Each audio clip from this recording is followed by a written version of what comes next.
नमस्कार दोस्तों, welcome to mains अडे। आइए डिस्कस करते हैं प्रीवियस ईयर क्वेश्चन जो यूपीएससी मेंस 2021 में पूछा गया था और पता लगाते हैं कि पार्लियामेंट क्या कोई काम कर भी रही है या यूं ही एक पिलर ऑफ डेमोक्रेसी के नाम पे चल रही है। To what extent in your view the parliament is able to ensure accountability of the executive in India. ये जो क्वेश्चन है इस पे बेसिकली आपको एक्सटेंट पूछा गया, how far do you agree, to what extent. जब इस प्रकार के सवाल आते हैं तो सवाल पूछने वाले के मन में डाउट है कि जिस काम के लिए, जिस फंक्शन के लिए उस संस्था को बनाया गया है, क्या वो उसे पूरा कर पा रही है या नहीं।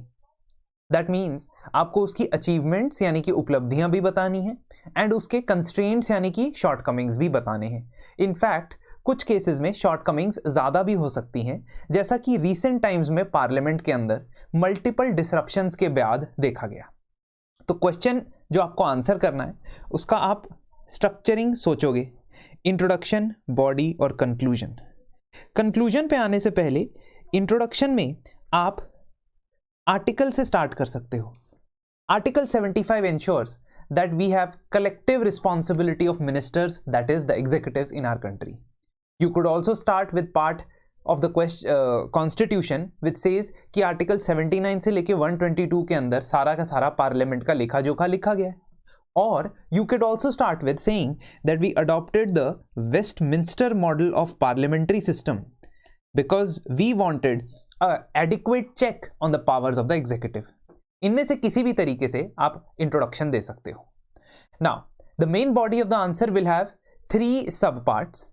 2 that are the requirement of the question, direct requirement है, और तीसरा अपनी तरफ से दिए गए कुछ सजेशंस या मेजर्स। मैं बताऊंगा ये तीसरा डिसाइड कैसे करना है, कब करना है, किन परिस्थितियों में करना है, कि हमने क्वेश्चन की रिक्वायरमेंट से थोड़ा सा आगे जाना है, ऐसा कब डिसाइड करें हम। Should we do that in every question और नॉट। सबसे पहले तो हम ये बताएंगे कि पार्लियामेंट को एग्जीक्यूटिव अकाउंटेबिलिटी के मैकेनिज्म प्रोवाइड किए गए हैं in the constitution as well as in the rules of procedure of लोक सभा एंड राज्यसभा। तो हम बात करते हैं नो कॉन्फिडेंस मोशन के बारे में मेंशन करोगे, आप मेंशन करोगे क्वेश्चन आर के बारे में, आप मेंशन करोगे अडजर्नमेंट मोशन के बारे में जो ऑल्दो लोकसभा के पास ही है, same way no confidence motion भी लोकसभा के पास ही है। आप प्राइवेट मेंबर बिल को भी मेंशन कर सकते हो, प्राइवेट मेंबर बिल को भी मेंशन कर सकते हो। आप पार्लियामेंट्री कमिटीज को मेंशन कर सकते हो, ठीक है। आप बजटरी प्रोसेस को मेंशन कर सकते हो, ठीक है, बजटरी प्रोसेस को मेंशन कर सकते हो, और मनी बिल के प्रोसेस को मेंशन कर सकते हो। कुछ इस प्रकार के तरीके हैं जिससे एग्जीक्यूटिव रिस्पॉन्सिबिलिटी अपनी शोकेस करता है पार्लियामेंट के प्रति। डायरेक्ट भी है ये और इनडायरेक्ट भी है। कुछ इनडायरेक्ट कैसे, सीएजी की रिपोर्ट जो ले डाउन की जाती है पार्लियामेंट के टेबल के ऊपर, उसके बेसिस पे भी पार्लियामेंट अकाउंटेबल ठहरा सकता है, फाइनेंशियल अकाउंटेबिलिटी की जहां तक बात आती है। So that means first part of the answer is ready, जहां पे हमें पता है कि पार्लियामेंट के पास ये टूल्स है अकाउंटेबिलिटी के लिए और ये फंक्शन हो रहे हैं tools to a certain extent. The question is not this, the question is किस हद तक पार्लियामेंट ये कर पा रही है। अब ये करने का जो ड्रॉबैक्स हैं या शॉर्टकमिंग्स हैं, ये second part of the question में आएगा। So I will show you here second part of the question में आप बताओगे कि there have been certain constraints in ensuring this accountability. Constraints 7 से 8 लिख सकते हो। एक कंस्ट्रेंट है मेजॉरिटेरियनिज्म, यानी कि जब सुपर मेजॉरिटी आ जाती है किसी पॉलिटिकल पार्टी की तो ये टेंडेंसी रहती है कि डिबेट्स के ऊपर, डिस्कशंस के ऊपर बिल्स में कम टाइम जाए। 17th और 16th लोकसभा के अंदर ये देखा गया कि the number of bills that were debated, the number of bills that were referred to parliamentary committees, they reduced considerably in time. Secondly, parliamentary committees का रोल जो है वो रिड्यूस हो जाता है, जिसको आप इस डेटा से दिखा सकते हो, ठीक है। 15th, 16th, 17 यही 2-3 डेटा आपको चाहिए और कोई डेटा नहीं चाहिए। इसके पिछले वाला डेटा जरूरी नहीं है। सेम वे यहां पे भी एनुअल सिटिंग के डेज कितने हैं, मतलब कितनी फ्रीक्वेंटली पार्लियामेंट मीट कर रही है, ये भी प्रोग्रेसिवली कम हुआ है 15th के बाद से 2009 से 14 तक जो लोकसभा थी वो 15th लोकसभा थी, 14 से 19 तक 16th लोकसभा थी, 19 से 24 तक 17th, और अभी जो प्रेजेंटली लोकसभा चल रही है वो 18th लोकसभा है। उसका डेटा ऑफ कोर्स अभी आया नहीं क्योंकि एक ही विंटर सेशन ही अभी तक उसमें हुआ है, नहीं एक और सेशन हुआ था जो फुल बजट सेशन था जुलाई के अंदर। तीसरा सेशन अभी होगा फुल बजट सेशन 2025-26 का, जो जनवरी एंड में फरवरी में स्टार्ट होगा। तो अब ये चीजें जो आप बताओगे वो डेटा बेस्ड बता रहे हो, फैक्चुअल बता रहे हो, जिससे एक अकाउंटेबिलिटी का जो मैकेनिज्म है क्वेश्चन होता है। हम ऑर्डिनेंस की बात कर सकते हैं बट प्रोग्रेसिवली एविडेंस ये कहता है कि the number of ordinance have decreased although there were some ordinance pass during Covid के टाइम पे खासतौर पे जो फार्म लॉज पास हुए थे एज ऑर्डिनेंस वो क्वेश्चनेबल थे, क्वेश्चन में आ रहे थे, और इसी वजह से आप ऑर्डिनेंस वाला पॉइंट अभी भी लिख सकते हो कि कई बार ऑर्डिनेंस की पावर का दुरुपयोग किया जाता है, मिसयूज के एलिगेशंस लगते हैं ताकि वो गवर्नमेंट पार्लियामेंट्री कंट्रोल को बाईपास कर सके। You can mention ordinance also. Limited time और रिसोर्सेज जो पार्लियामेंट के पास है, जिसमें मिनिमम नंबर ऑफ डेज हमने नहीं बताया है कि पार्लियामेंट कितने दिन के लिए मिलनी चाहिए। So that is why the number of days the parliament sits has been progressively reduced. इसमें आप repeated disruptions को भी mention करोगे, जहां पे सभी stakeholders को आप जिम्मेदार ठहराओगे, not only the ruling party but the opposition party and also the presiding officers who have been unable to maintain the decorum. जिसके बाद आपने देखा होगा कि 2023 के अंत में जो विंटर सेशन हुआ था वहां पे तकरीबन 150 MPs को सस्पेंड कर दिया गया था, नॉट डिस्क्वालिफाइड।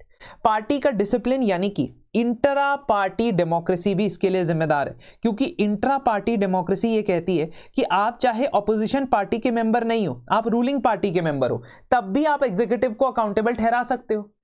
तो अगर आपकी 300 सीटें आई हैं, 350 सीटें आई हैं सरकार की, और उसमें से कुछ मिनिस्टर है, तो बाकी नॉन मिनिस्टर सरकार से सवाल पूछ सकते हैं, है ना, और उसके ऊपर ज्यादा फोकस देना चाहिए।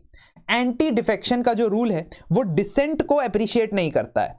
डिसेंट मतलब कि अगर आप पार्टी के खिलाफ वोट देते हो या पार्टी के खिलाफ कोई एक्शन लेते हो इन द हाउस, तो आपके खिलाफ एंटी डिफेक्शन प्रोसीडिंग स्टार्ट की जा सकती है, जिसके डर से लोग अपनी पार्टी के किसी स्टैंड के अगेंस्ट कोई एक्शन नहीं लेते हैं, किसी प्रकार से कोई स्टांस नहीं देते हैं, और जो एक प्रॉब्लमैटिक एस्पेक्ट है हमारे एंटी डिफेक्शन लॉ का।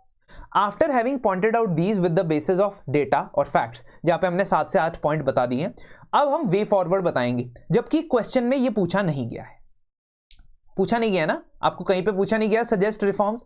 हम वे फॉरवर्ड क्यों बता रहे हैं, ये थंब रूल याद रख लीजिए कि जब भी मेंस के किसी क्वेश्चन में आप कुछ प्रॉब्लम्स या चैलेंजेस हाईलाइट करते हो, किसी प्रोसेस के अंदर, किसी कानून के अंदर, किसी इंस्टीट्यूशन के अंदर, तो आप उसमें कुछ रिफॉर्म्स अपनी तरफ से जरूर बताओगे, 3 से 4 मिनिमम रिफॉर्म्स बता दोगे। अगर वो एग्जैक्टली या एक्सप्लिसिटली आपसे पूछ रहा है तब तो बताओगे ही, लेकिन अगर वो नहीं भी पूछ रहा है और क्वेश्चन में आपने कुछ प्रॉब्लम्स आइडेंटिफाई किए हैं, उन प्रॉब्लम्स का सोल्यूशन आपने देना है। Now because the words are limited, the space is limited, the time is limited, तो आप इसमें माइक्रो डायग्राम का, छोटे डायग्राम का प्रयोग कर सकते हो, और वे फॉरवर्ड या सजेशन के लिए आप यहां से इस तरीके के 4 या 5 पॉइंट लिख सकते हो। अब वे फॉरवर्ड या सजेशन आप मुझे कमेंट सेक्शन में बताओगे, क्योंकि जब आप खुद काम करोगे तो ही आंसर राइटिंग में, उत्तर लेखन में आपकी क्वालिटी इंप्रूव होगी। When I will be spoon feeding you points, I will be spoon feeding you content, then you will not be able to think or come up with the content yourself. That is the requirement of means answer writing. So an individual can give you multiple content, multiple tailor-made tools, but the point is you have to memorize it and you have to use it for your answer yourself. जब तक आप ऐसा नहीं करते हो, हम सिर्फ और सिर्फ ख्याली पुलाव पका रहे होते हैं, आंसर के अंदर हम कुछ भी लिख नहीं रहे होते हैं। Most of us suffer from this problem. I have been through this issue and that is why I am discussing with you. अंत में हम सिम्फनी ऑफ डेमोक्रेसी से इसको कंक्लूड करेंगे। क्या बोलेंगे? हम ये कहेंगे कि पार्लियामेंट को कंडक्ट करना है, पार्लियामेंट का काम जो है या पार्लियामेंट की जो फंक्शनिंग है, एक सिम्फनी की तरह होती है, एक ऑर्केस्ट्रा सिम्फनी, जो अच्छे हर एक इंस्ट्रूमेंट, हर एक सुर, हर एक ताल एक साथ हार्मोनाइज्ड तरीके से चलना चाहिए। और हमें ये इंश्योर करना चाहिए कि हम अपने डेमोक्रेसी, जो एक इम्प्रॉबेबल एक्सपेरिमेंट बुलाया गया था, we have been called an improbable experiment in democracy, we should prove the others wrong, the naysayers wrong, and ensure कि 2047 तक हमारी पार्लियामेंट एक बहुत ही रोल मॉडल इंस्टीट्यूशन की तरह डेवलप हो। That's it. अब ऐसे ही बहुत सारे previous year questions we discuss in our course, जहां पे सभी सब्जेक्ट को थीम वाइज डिवाइड करके हमने उसके क्वेश्चंस डिस्कस किए हैं। मॉडल आंसर्स तो आपको मिल ही जाएंगे, लेकिन अप्रोच थीम वाइज कैसे रखनी है, कौन सी थीम्स रिपीटेड है मेंस के अंदर और कौन सी फ्यूचर में पॉसिबली आ सकती, ये सब हमने डिस्कस किया है। इसके अलावा जो आंसर राइटिंग प्रैक्टिस करना चाहते हैं अगले 1 से 1.5 महीने के लिए, बिकॉज प्रीलिम्स अप्रोच कर रहा है, लेकिन साथ ही साथ आपको यह भी देखना है कि प्रीलिम्स और मेंस के बीच का गैप कम है, तो आप अपनी आंसर राइटिंग को कंटिन्यू रखें at least till 10th of February या 31st of January, depending upon your preparation level. इसके लिए मेंस मेंटोरशिप बैच में आप एनरोल कर सकते हैं। इसकी खासियत यह है कि इसमें कुछ आंसर्स आप प्रीलिम्स के बाद भी लिख सकते हो। तो that is all from my end today and we'll discuss next week. मुझे यह बताओ कि आप पार्लियामेंट की फंक्शनिंग को इंप्रूव करने के लिए क्या 3 से 4 सजेशन देने वाले हो। I give this task to you with a possible hope कि आप इसके बारे में सोचोगे, कहीं ना कहीं से कंटेंट लोगे और वो लिखोगे। कॉपी पेस्ट मत करना, think about what you will prioritize first and last. मिलते हैं आपसे जल्द, धन्यवाद।